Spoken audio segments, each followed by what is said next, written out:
Once you have your search results, you may decide that you would like to narrow down even further. 26,000 is a huge number. So you may refine your search on the left.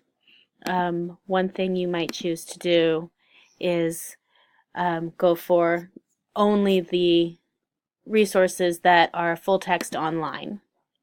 You might also only want peer-reviewed journals. This could also be looked at as a resource type if you're looking just for articles or just for chapters out of books.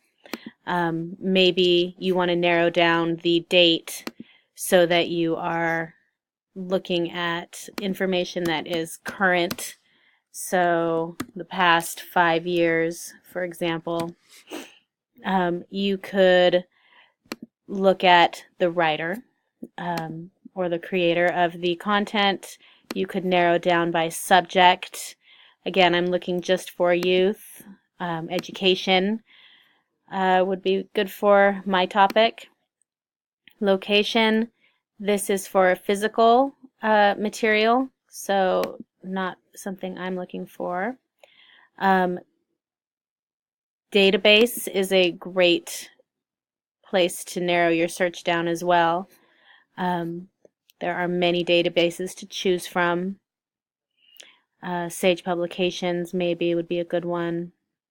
But I think I'm just going to go with what I have checked, and then I will click Apply Filters.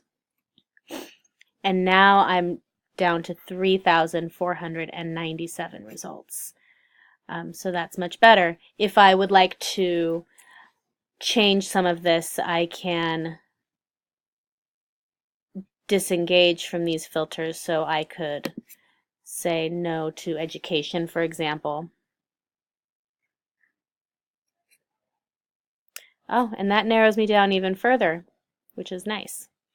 So play with these filters and refining your search, and you will find that your results will be more meaningful to you.